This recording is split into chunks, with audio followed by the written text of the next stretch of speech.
এদিকে আসেন, আসেন। কানের নিচে এমন জোরে দুইটা দেব, আপনি সব বুঝে ফেলবেন।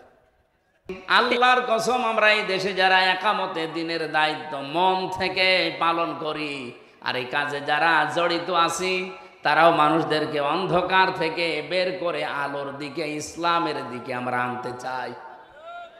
আপনি যাই মনে করেন না কেন, যদি মনে করেন না এটা ওদের দুনিয়ার কাজ, এটা রাজনীতি, এটা ধর্ম, ব্যবসা, যা মনে করেন, আমার অসুবিধা নেই। আমি কোরআন থেকে যেটা পেয়েছি, মানুষের তৈরি করা আইন কানুন এগুলো সব অন্ধকার।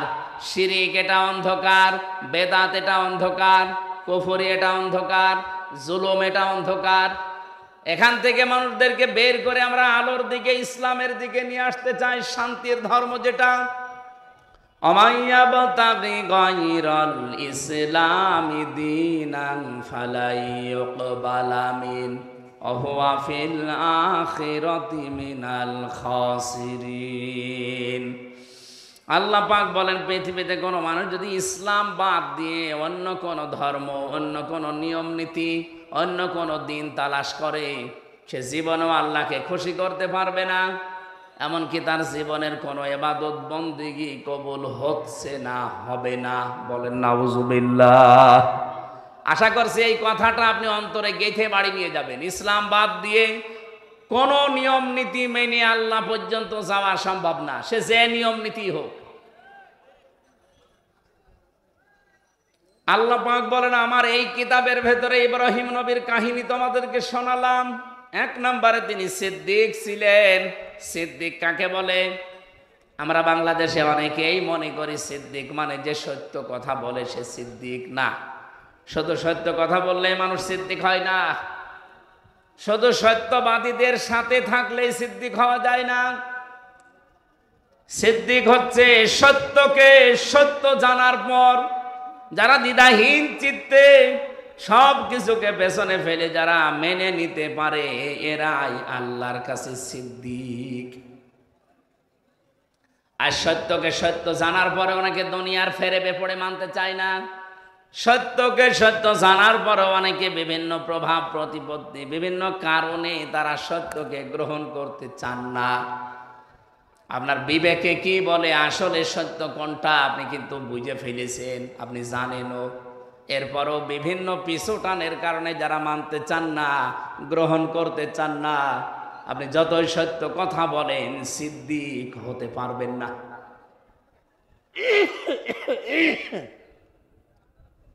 হযরত আবু বকর আমাদের মতোই মানুষ ছিলেন। নবীজির মেরাজের ঘটনাকে যিনি যখন বিশ্বাস করে নিলেন দ্বিধাহীন চিত্তে, প্রশ্ন ছাড়া, বিশ্বনবী ওই দিন বলেছিলেন, আবু বকর, মেরাজের কাহিনী বলতে গিয়ে আল্লাহ নিজে পর্যন্ত আশ্চর্য হয়ে গেছে, আর তুমি কোনো প্রশ্ন ছাড়া এত বড় বিশাল কাহিনী বিশ্বাস করে নিলে। আজকে থেকে তোমারে আমি খালি হাতে ফেরত দিতে পারি না। তোমার নামে আজকে আমি নবী একটা লকব লাগিয়ে দিলাম। তুমি শুধু আবু বকর না, এখন থেকে তুমি আবু বকর সিদ্দিক। বাংলার মুসলমানেরা, বিশেষ করে যশোরবাসী, ভালো করে শুনবেন এটা। শুধু সত্য কথা বলেই কিয়ামতের দিন যে চারটা কাতার আল্লাহ বানাবে, মিনান নাবিয়িনা ওয়াস-সিদ্দিকিনা ওয়াস-শুহাদাই ওয়াস-সালিহিন, এই চার কাতারের প্রথম কাতারে তো যেতে পারবেন না, নবীরা থাকবে। 2 নম্বরে সিদ্দিকরা, যারা সত্যকে সত্য জানার পরে দুনিয়ার সব পেছনে ফেলে যারা গ্রহণ করে নেয়, এরা কিয়ামতের দিন সিদ্দিক মানে আবু বকরের সাথে উঠবে। আর সেই সুযোগ এখন বাংলাদেশে যাচ্ছে। সত্যকে সত্য আপনি জানেন, বোঝেন, আপনি সত্যি বলেন তো সত্য কোনটা আপনি জেনে ফেলেছেন, বুঝে ফেলেছেন, এরপরও আপনি মানতে চান না কেন? জাতির পিতা ইব্রাহিমকে আল্লাহ এমনি সিদ্দিক দেয়নি, তিনি সত্যকে অনুসন্ধান করেছিলেন। আমাদের মতো মুসলমানের ঘরে তার জন্ম হয়নি, তার জন্ম হয়েছিল মুশরিকের ঘরে। তার বাবা মূর্তি বানাতো, এই জন্য নামই ছিল আজর। তিনি আকাশের তারকা দেখলেন, বললেন এটা আমার রব হবে। চন্দ্র দেখলেন, বললেন রব হবে। সূর্য দেখলেন, বললেন রব হবে। যখন সব ডুবে গেল, বলেন না, যেগুলো জিনিস ডুবে যায়, অস্তমিত হয়ে যায়, যার কোনো অস্তিত্ব নেই, আমি ওটা মানি না। ইন্নী ওয়াজ্জাহাতু ওয়াজহিয়া লিল্লাযী ফাতারাস সামাওয়াতি ওয়াল আরদা হানিফা ওয়া মা আনা মিনাল মুশরিকিন। হে আমার জাতির লোকেরা, আমি সত্য অনুসন্ধান করছিলাম, আজকে পেয়ে গেছি। আমি আমার এই চেহারাকে, আমার এই মুখকে আমি আল্লাহর দিকে একনিষ্ঠভাবে ঘোরালাম। শুধু ঘোরাইনি হানিফা, একনিষ্ঠভাবে ঘোরালাম। আমান মিনাল মুশরিকিন, আমি কিন্তু আর মুশরিক না। আমি শিরিক করি নাই, করিও না, আমি মুশরিক না। তিনি সত্য অনুসন্ধান করে খোঁজ করে পেয়ে গ্রহণ করেছিলেন। আর আমরা তার সন্তান দাবি করি। জাতির পিতা ইব্রাহিমকে যারা বিশ্বাস করি, তাদের চোখে আঙ্গুল দিয়ে সত্য দেখানোর পরও মানতে চায় না। আমার কথার অর্থ আমি মনে হয় আপনি বুঝে ফেলেছেন। এরপরও যদি না বোঝার ভান করে থাকেন, এদিকে আসেন, আসেন, কানের নিচে এমন জোরে দুইটা দেব, আপনি সব বুঝে ফেলবেন। এত বাংলায় বলার পরও বলে বুঝি না। ৭৩টা দল কাজ করছে বাংলাদেশে। সত্য দল কোনটা আপনি কিন্তু সব জানেন, সব বোঝেন, এরপরও আপনার পিছু টানের কারণে আপনি মানতে পারেন না। আপনি ঠিক না বললেও এটাই ঠিক। আপনি জানেন না ৭৩টা দল এই দেশে দিন কায়েম যদি হয়, কারা দিন কায়েম করে টিকিয়ে রাখতে পারবে ৭৩টা দলের ভেতরে, আপনি জানেন না? কাদের একেবারে ইউনিয়ন পরিষদ থেকে শুরু করে সংসদ, আন্তর্জাতিক জীবন পর্যন্ত চালানোর সব জায়গায় যোগ্যতা সম্পন্ন লোক কাদের হাতে আছে, কাদের কাছে দিলে দেশটা নিরাপদ থাকবে, বিক্রি হবে না, সব আপনি দেখেছেন, জানেন, আপনি বুঝতেছেন, কিন্তু পেছনের টানের কারণে আপনি মানতে পারেন না। আপনি সত্যকে সত্য জানার পরও মানতে পারেন না। কিয়ামতের দিন আবু বকরের সাথে এই কাতারে উঠতে পারবেন না। ইব্রাহিম নবীকে আল্লাহ প্রথম গুণ দিয়েছেন, তিনি সিদ্দিক ছিলেন। সত্যকে সত্য জানার পর আর বাবা মার দিকে তাকান নাই, গোষ্ঠীর দিকে তাকান নাই, বংশের দিকে তাকান নাই, জাতির দিকে তাকান নাই, বলেছেন হানিফা, সব দিক থেকে মুখ ফেরালাম, আমি একনিষ্ঠভাবে আল্লাহর দিকে ঘুরলাম। আর সেই সময় এসেছে বাংলাদেশে ইব্রাহিমের সন্তান যারা দাবি করেন, সত্যকে সত্য জানার পরে গ্রহণ করতে গেলে অনেক কিছু আপনার ছাড়া লাগতে পারে। আপনার বংশের লোক বেজার হতে পারে, দলের লোক হয়তো বেজার হতে পারে, এই কথা বলেন না কেন? কিন্তু সব কিছু ছেড়ে ইব্রাহিম নবীর মতো হানিফা প্রতিদিন এই দোয়াটা জায়নামাজে বসে বসে পড়ে। ইন্নী ওয়াজ্জাহাতু, কি জায়নামাজের দোয়া? এটা আল্লাহু আকবার বলার পরে এটা বলার নিয়ম। আর আমরা এই আল্লাহু আকবার বলার আগে ইন্নী ওয়াজ্জাহাতু ওয়াজহিয়া লিল্লাযী পড়ে নিয়ে তারপরে নাওয়াইতু আন উসাল্লি আল্লাহু আকবার। কেন? এটার নিয়ম হচ্ছে আল্লাহু আকবার বলবেন, এরপরে আপনি দাঁড়িয়ে বলবেন ইন্নী ওয়াজ্জাহাতু ওয়াজহিয়া লিল্লাযী, আমি সব দিক থেকে মুখ ঘোরালাম। আসমান আর জমিন যিনি উদ্ভাবক, আমি তার দিকে মুখ ঘুরিয়েছি একনিষ্ঠভাবে। আমি জানি আমার এই মুখ ঘোরানোতে অনেকে বেজার হবে, আমার পরিবার হয়তো মানবে না, আমার বংশের লোকরা উল্টাপাল্টা কথা বলবে। এতদিন যেই মতে ছিলাম, পথে ছিলাম, তারা দেখতে পারবে না, না পারুক। আমার বাবা ইব্রাহিম যেভাবে ঘুরেছে আমিও ঘুরলাম। কিয়ামতের দিন আমি এই সিদ্দিকদের কাতারে উঠতে চাই। উঠতে চান না? এটা কি অত সহজ? যত সহজে বললাম, আমার দ্বারা অত সহজ না, আমার হামজার দ্বারা অত সহজ না, এটা অনেক কঠিন বিষয়। এই জন্য তাওবার যে ব্যাখ্যা করতে আরম্ভ করেছিলাম, খালি আমরা অপরাধ করি একজনের কাছে আর একজনের কাছে স্বীকার করি হবে না। যেখানে অপরাধ করেছেন, যদি বোর কাছে অপরাধ করেন বোর কাছে স্বীকার করেন, যদি স্বামীর কাছে অপরাধ করেন স্বামীর কাছে স্বীকার করেন। 2 নম্বরে কি? অনুশোচনা করা, অনুতপ্ত হওয়া। 3 নম্বরে জীবনে আর এই কাজ আমি করব না এই ভেবে ছেড়ে দিয়ে চলে আসা। এই 3টা যখন মানুষ মানবে, এটার নাম তাওবা। আর তাওবা করলে কি হয়? ফাউলাইকা ইউবাদদিলুল্লাহু সাইয়্যাতিহিম হাসানাত। শুধু গোনা মাপ না, পুরা জীবনে যত গোনা ছিল সব আল্লাহ ফাঁকা করে দেয়। ওই ফাঁকা জায়গাটা আল্লাহ নেকি দিয়ে ভরাট করে দেয়। এই তাওবা এমনি এমনি হবে? এখন সেই সুযোগ চলছে, আশা করছে আপনি এই তাওবা করবেন। এতদিন যাই করেছেন, যার কাছে যে অপরাধ করেছেন, যদি সুযোগ থাকে তার কাছে যে স্বীকার করে নেবেন, মাপ চাবেন। 2 নম্বরে মনে মনে অনুশোচনা করবেন, অনুতপ্ত হবেন।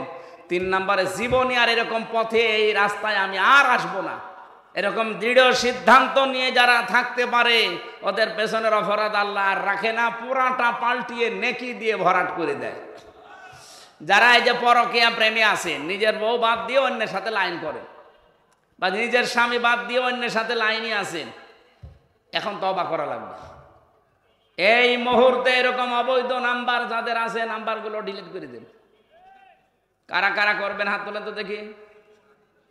এই এলাকায় তো এসব 2 নাম্বার কাজ নেই, আলহামদুলিল্লাহ।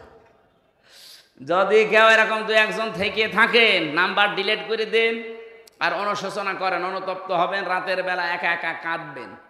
3 নাম্বারে বলবেন, জীবনে আর এরকম এই নাপাক রাস্তায় আমি আর যাব না। কারা কারা পারবেন এই সিদ্ধান্ত নিতে হাত তোলেন। চালাক আছে তো। এটা তো গাজী অ্যাডভোকেট এনামুল হকের এলাকা না? উনি তো উকিল মানুষ, খুব চালাক। আপনারাও এরকম চালাক, আপনারা হাত তুলতে রাজি না।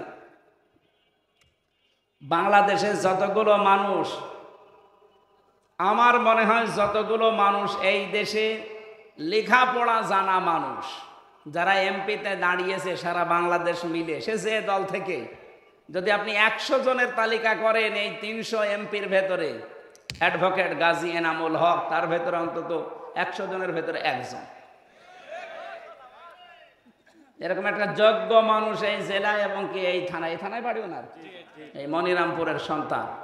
আল্লাহ রাব্বুল আলামিন সে তাকে যদি ওই জায়গা পর্যন্ত পৌঁছিয়ে দেন আপনাদের মাধ্যমে, যেহেতু আইন বিশেষজ্ঞ, সারা জীবন আইনের ব্যবসা করছে, আইন সংক্রান্ত বিষয়গুলো তার ভালো তো আয়ত্ত আছে, সে কাজ করতে পারবে এবং সে সুযোগ আল্লাহ যেন আপনাদের মাধ্যমে তারে করে দেন, বলেন আমিন।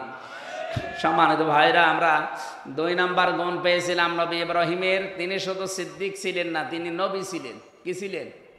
নবী মানে কি? নবী শব্দটা নাবা থেকে এসেছে। নাবা শব্দের বাংলা অর্থ হচ্ছে সংবাদ। এই যে সংবাদ পড়ে না, সংবাদ আপনি ইংরেজিতে লেখেন তো দেখেন কি হয়, নিউজ। কি হয়? NEWS। আমার মনে হচ্ছে এই শব্দটা আমি একটু মিলিয়ে দেখেছি, এই নিউজের ভেতরে তামাম দুনিয়া আল্লাহ সব এর ভেতরে ঢুকিয়েছেন। এন দিয়ে আপনি যদি নর্থ ধরেন, ই দিয়ে ধরি ইস্ট ধরেন, ডাব্লু দিয়ে ওয়েস্ট ধরেন, এস দিয়ে সাউথ ধরেন, তাহলে আর কোনো জায়গা বাকি আছে? পূর্ব পশ্চিম উত্তর দক্ষিণ চারিদিকে আমার আল্লাহ যত খবর আছে সব খবর ইব্রাহিম আলাইহিস সালাম এরকম নবী যত আল্লাহ পাঠিয়েছিলেন সবার কাছে আল্লাহ দিয়েছিলেন। ওয়াকাযালিকা নুরি ইব্রাহিমা মালাকুতাস সামাওয়াতি ওয়াল আরদ ওয়ালিয়াকুনা মিনাল মুকিনিন। আল্লাহ বলেন, এইভাবে করে আমার ইব্রাহিমকে আমি আসমান আর জমিনের মালাকুত মানে রাজত্ব, রাজ্য কিভাবে চালানো লাগে এই সিস্টেমগুলো আমি আল্লাহ তাকে দেখিয়েছিলাম, আর সে দৃঢ় বিশ্বাসীদের অন্তর্ভুক্ত। সুতরাং এমন একজন জাতির পিতা আমরা পেয়েছি। আল্লাহ পাক যত খবর, যত সংবাদ, যত নিউজ সব আল্লাহ তাকে দিয়ে দুনিয়ায় পাঠিয়েছিলেন। এজন্য তার পুরা জীবন আমি পড়ে দেখেছি, 50টা পরীক্ষা আল্লাহ তার পুরা জীবনে নিয়েছেন। তার ঈমান সম্পর্কে পরীক্ষা পেয়েছি পুরা কোরআনে আমি 10টা, আমল সম্পর্কে পেয়েছি 30টা, আর পুরা শরীরের এই 3.5 হাত বডির ভেতরে পেয়েছি 10টা। এই 50টা পরীক্ষা পুরা কোরআনের ভেতরে আল্লাহ দিয়েছেন। জাতির পিতা আমাদের, যিনি কোনোদিন একটা পরীক্ষায়ও ফেল করেননি। আমাদের উচিত হবে তার সন্তান হিসাবে যত পরীক্ষার সামনে আসবে, এই সিদ্দিকদের কাতারে কিয়ামতের দিন যদি আবু বকর সিদ্দিকের কাতারে দাঁড়াতে হয়, এরকম পরীক্ষা আবু বকরের মতো আমাদের জীবনে আসবে না? আসবে। কারণ সংবাদ তো আমরা পাচ্ছি। হযরত ইব্রাহিম জাতির পিতা হিসাবে তিনি সংবাদ এনেছিলেন, ওই সংবাদগুলোকেই প্রতিষ্ঠিত করেছিল, কায়েম করেছিল তার সন্তান মুহাম্মাদুর রাসূলুল্লাহ। তিনি সবচাইতে বড় নবী। ওনারাও নবী ছিলেন, কিন্তু সবচাইতে বড় নবী ছিলেন আমাদের নবী মুহাম্মাদুর রাসূলুল্লাহ আমাদের উচিত হবে তার আদর্শকে ব্যক্তি থেকে শুরু করে আন্তর্জাতিক জীবন পর্যন্ত যেখানে যেভাবে তিনি চলেছেন ওইভাবে করে ওই যে 23 বছর 40 থেকে 63 এক সেকেন্ডও যেন আমরা বাদ না দেই, পুরাটা জীবন আমাদের এই দেশে যেন আমরা কায়েম করতে পারি। বলেন আমিন। ওয়ালাকাদ আরসালনা মূসা বিআয়াতিনা আন আখরিজ কওমাকা মিনাজ যুলুমাতি ইলান নূর। আমি পাঠিয়েছিলাম মূসাকে আমার আয়াত দিয়ে, সে মানুষদেরকে বের করেছিল অন্ধকার থেকে আলোর দিকে। ওয়াযাক্কিরুহুম বিআইয়ামিল্লাহ, আমি আল্লাহর বিভিন্ন দিবস তাকে আমি আল্লাহ স্মরণ করিয়েছি। এই যে দিবস স্মরণ করানো, এটা কি? তাফসীরে ইবনে কাসিরের ভেতরে আছে যত নিয়ামতগুলো আল্লাহ বিভিন্ন দিবসে তাকে দিয়েছিলেন, যেমন ফেরাউনের কবল থেকে আল্লাহ তাকে মুক্তি দিয়েছিলেন, ফেরাউনের দাসত্ব থেকে মুক্তি দিয়েছিলেন বনি ইসরাইলকে। 2 নম্বরে বিশাল সমুদ্রকে প্রাচীর বানিয়ে তাকে পার করেছিলেন। মান্না সালওয়া 40 বছর পর্যন্ত জান্নাতের খাবার খাওয়িয়েছিলেন। এরকম তার জীবনে পুরা 9টা বড় বড় নিয়ামত দিয়ে আমার আল্লাহ তাকে ভরপুর করে দিয়েছিলেন। আমার মাঝে মাঝে মনে হয় আগস্টের 5 তারিখের আগ পর্যন্ত আমরা যা ছিলাম, যত নিয়ামত আল্লাহ 10 মাসে আমাদেরকে দিয়েছে, বনি ইসরাইলদের মতো আমাদেরও আল্লাহর শুকরিয়া আদায় করা দরকার। ওরা করে নাই, ওরা ধ্বংস হয়ে গেছে। এখনো পর্যন্ত ওরা ধ্বংসের তালিকায় আছে। এই যে ইহুদি যারা মুসা নবীর উম্মত বলে যাদের দাবি করেন, এই ইসরাইল, এরা ধ্বংস হবে হয় আজ আর কাল। কারণ অভিশপ্ত এরা আল্লাহ নিজে তাদের ওপরে লানত করে বরদোয়া দিয়েছে। বলেন নাউজুবিল্লাহ। আমাদের উচিত সত্যকে সত্য জানার পরে যারা আজ মেনে নিতে রাজি না, শুধু গা গো করেন, শুধু মোড়া মারেন, এদিক ওদিকে চলে যান, প্রতিদিন আপনি নিজে নিজের ওপরে বরদোয়া দিচ্ছেন 17 বার। কয়বার? কোনটা? গায়রিল মাগদুবি আলাইহিম ওয়ালাদ-দাল্লিন, এটা বরদোয়া। প্রতিদিন আপনি বরদোয়া দিচ্ছেন রব্বুল আলামিন তাদের পথে আমাদেরকে চালাবে না, যারা মাগদুব, যারা দল্লিন, যারা গজব প্রাপ্ত এবং পথভ্রষ্ট। প্রথম নাম্বারে ইহুদি, 2 নাম্বারে খ্রিস্টান। সুতরাং নিজের প্রতি নিজে বরদোয়া হবে তখন। ইহুদি আর খ্রিস্টানরা সত্যকে সত্য জানার পরও ওরা মানে নাই। আমাদের নবী সত্য, ওরা ইনজিলে পড়েছে, ওরা তাওরাতে পড়েছে, তারপরও জানার পরও মানে নাই, হিংসা করে আর অহংকার করে। আজ বাংলাদেশে বহু ইহুদি আর খ্রিস্টানদের ঠিক ওই রকম চরিত্রের মানুষই আছে। সত্যকে সত্য জানার পরেও যারা মানতে চায় না, গ্রহণ করতে চায় না, তারা নিজেরাই নিজেদের ওপরে নামাজে দাঁড়ালেই বরদোয়া দেয়। আশা করছি আপনি কথা বুঝেছেন।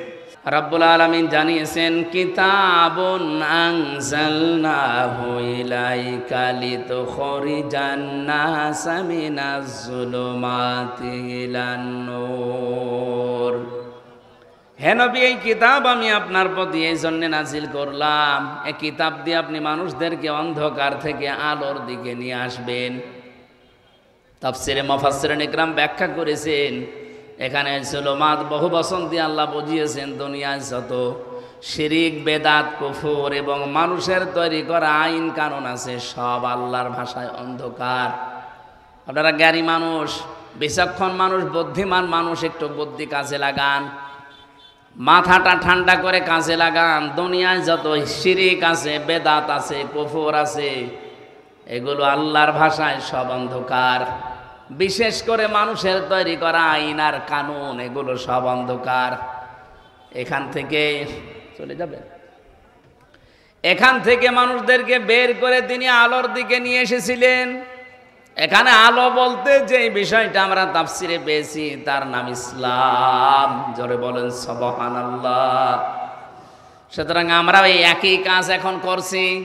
আমি চাই যে আগামীতে এদের এই ওভার টাইম যেই কয় ঘন্টা হবে, 5 ঘন্টা, 7 ঘন্টা, 10 ঘন্টা, 8 ঘন্টা ডিউটির পরে যেই কয় ঘন্টা ডিউটি করবে, ওদের হিসাব করে টাকা দেওয়া লাগবে।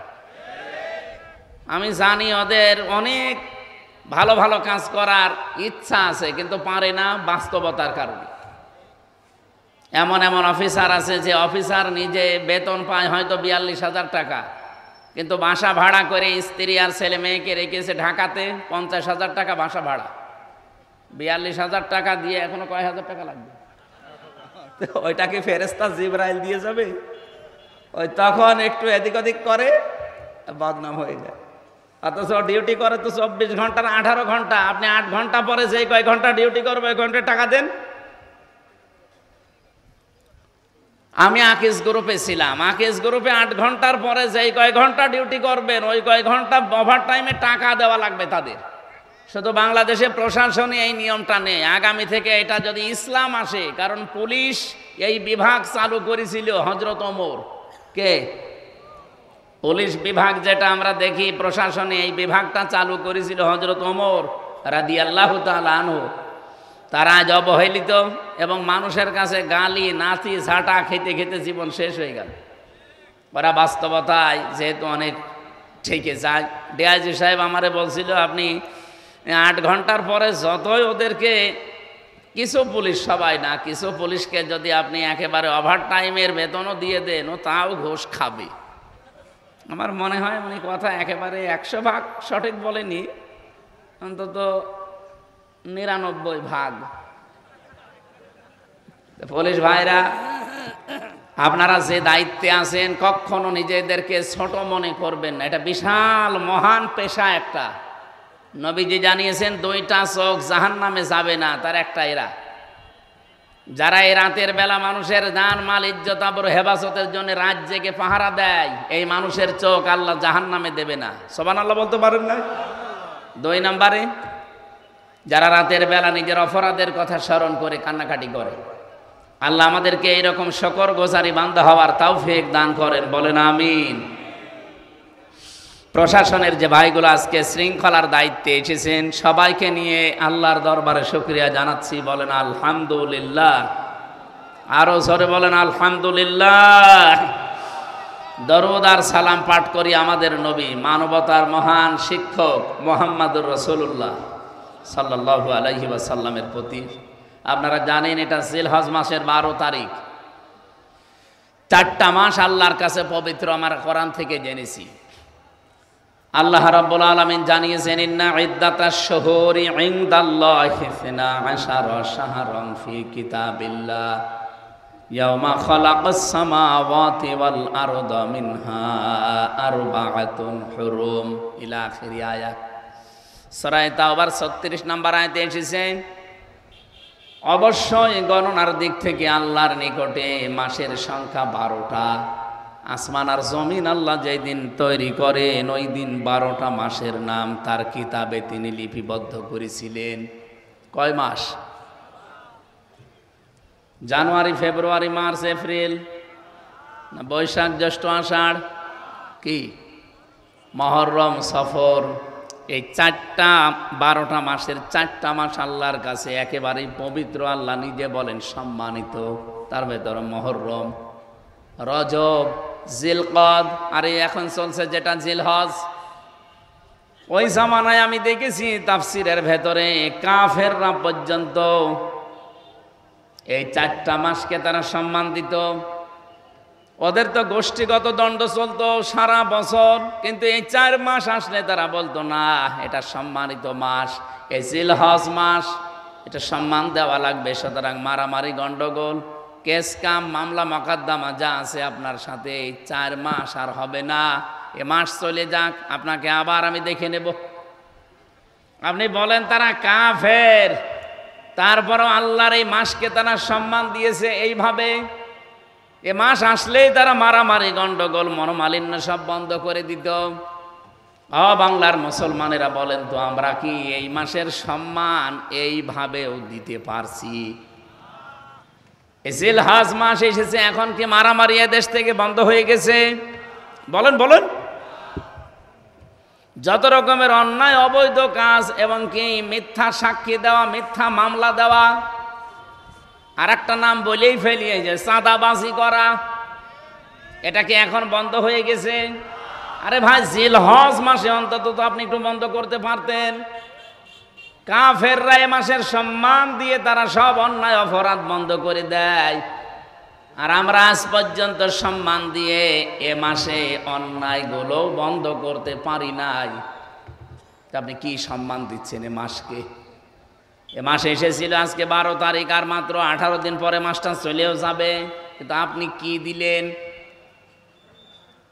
যালিকা ওয়া মান ইউআযযিম শাআইরাল্লাহি ফাইন্নাহা মিন তাকওয়াল কুলুব। আল্লাহ বলেন এটা আমার বিধান। মানুষের ভেতরে যাদের আল্লাহর ভয় কাজ করে, যাদের অন্তরে তাকওয়া আছে, তারা আমার নিদর্শনগুলোকে সম্মান দেয়। তাহলে এই জিলহজ মাস, এই নিদর্শন কার? এই মাসের সম্মানে 18 দিনে আপনারা আরম্ভ করবেন।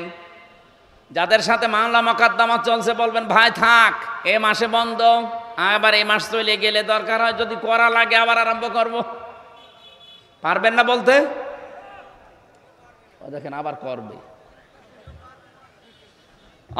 অনেকের কথাবার্তারা বন্ধ হয়ে আছে, 2 দিন 5 দিন 7 দিন 1 বছর কথা বলে না বিভিন্ন কারণে। আরে ভাই এটা সম্মানিত মাসকে সম্মান দেওয়া লাগবে, সুতরাং এই মাসে এই সিদ্ধান্তটা নেন যে আমি এখন থেকে আবার কথা আরম্ভ করে দিলাম। যদি ওইরকম পরিবেশ হয় এই মাস চলে গেলে আবার ওর সাথে কথা বন্ধ করে দেব। এই আমলটা আজকে থেকে আরম্ভ করবেন যারা কথা বন্ধ করে দিয়েছেন দুনিয়ার কোনো কারণে। হ্যাঁ, আখেরাতের কোনো কারণ ওটা আলাদা, কিন্তু দুনিয়ার সাথে রিলেটেড কোনো বিষয় এর কারণে যদি আপনি সম্পর্ক নষ্ট করে কথা বন্ধ করে দেন, মুরগিতে ধান খেয়েছে এই জন্য কথা বলে না, এরকম মানুষ নেই? এরকম কোনো বিষয়ে যদি আপনি কথা বন্ধ করে 3 দিনের ভেতরে মারা যান, আপনি বেঈমান হয়ে মরবেন। 3 দিন কথা না, 10 দিন 15 দিন 1 মাস কথা বন্ধ হয়ে আছে, এরকম মানুষ এখানে বসে আছে। কথা বলেন না কেন? এরকম মানুষ একজন হাত তোলেন তো। 3 দিনের বেশি কথা বন্ধ হয়ে আছে অন্যের সাথে, হাত তোলেন তো। আপনার কি আপনার কি সমস্যা কি? এদিকে তাকান।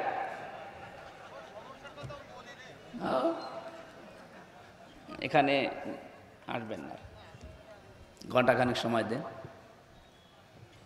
এই যে একটা নিষিদ্ধ কাজ, এটা এই কাজটা আমাদের ভেতরে চলছে, অথচ এ মাস পবিত্র মাস চলেও যাচ্ছে। কাফেররা এ মাসকে সম্মান দিয়ে অবৈধ কাজ বন্ধ করে দিত, আর আমরা এ মাসের সম্মান দিয়ে অবৈধ কাজ আরো বেশি করি। নবীজির হাদিস হচ্ছে মানিদ দাআ আন আবি যাররিন রাদিয়াল্লাহু তাআলা আনহু قال قال النبي صلى الله عليه وسلم মানিদ দাআ মা লাইসা লাহু ফালাইসা মিন্না ওয়ালিয়াতাবাওয়া মাকআদাহু মিনান নার। রাহু মুসলিম। বিশ্ব নবী জানিয়েছেন, কোন ব্যক্তি যদি এমন জিনিসের দাবি নিজে করে যে জিনিসের মালিক সে না, আমি আল্লাহর নবী বললাম 2টা ক্ষতি তার জীবনে হবে। 1 নম্বরে ফালাইসা মিন্না, ওই দিন থেকে ও আমার উম্মত আর নেই। এদিকে তাকান। 2 নম্বরে বলে ইয়াতাবাওয়া মাকআদাহু মিনান নার, সে যেন জাহান্নামে নিজের একটা স্থান তৈরি করে নিল। ও যশোরবাসী, এ খুলনা বিভাগের 10টা জেলায় থাকলে আমার মনে হয় আমি বাড়ির ভেতরে আছি। বাড়ির লোককে যেভাবে আমি ভালোবাসি পছন্দ করি, আপনাদের এই 10টা জেলার মানুষও আমার কাছে ওই রকমই। এই জন্য বড় ভালোবাসা নিয়ে বলছি, যে জিনিস আপনার না ওই জিনিস যদি নিজের আয়ত্তে নিয়ে নেন, দাবি করেন, জোর জবরদস্তি করে দখল করে চাঁদাবাজি করে নিজের আয়ত্তে নিয়ে নেন, ওটা এখনই ফেরত দেবেন। যদি ওটা ফেরত না দেন আপনি কিন্তু ফালাইসা মিন্না, নবীর উম্মত আর নেই। আর আপনি যদি নবীর উম্মতি না থাকেন, আপনার জন্য আমি মরে গেলে বিসমিল্লাহি ওয়া আলা মিল্লাতি রাসূলিল্লাহ পড়ে করব কি? যে আল্লাহর নামে রসুলের দলে তুলে দিয়ে গেলাম, আপনি তো রসুলের দলে নেই। এই কথা বলেন না কেন? এই জন্য যারা অন্যের জিনিস নিয়েছেন আগস্টের 5 তারিখের পরে এগুলারও বেশি আরম্ভ হয়েছে। অনেকে যে যা সেখানে পেয়েছে, বাবা শাহজালাল সব হালাল। এই চরিত্র যারা, তারা এই মাল ফেরত দেওয়া লাগবে। কারা কারা ফেরত দেবেন হাত তোলেন তো। এই এলাকায় মনে হয় এসব শুরু হয়নি। যদি কারো কিছু দখলে রাখেন যেটা আপনার আসলে না, ওটা ফেরত দিয়ে দেবেন। হাদিসের টিকা বলছি এবার, এদিকে তাকান। হাদিসের টিকায় মুহাদ্দিসিন কিরাম লিখেছেন, হ্যাঁ কোন জিনিস যদি আপনার আয়ত্তে ছিল আপনার নিজেরই, কিন্তু এটা আপনি হাতছাড়া করে ফেলেছিলেন, হারিয়ে ফেলেছিলেন, বেদখল হয়ে গিয়েছিল, ওটা যদি আপনি আবার ফেরত পান তাহলে আপনি হাদিসের শাস্তির আওতামুক্ত থাকবেন। কি বুঝলেন?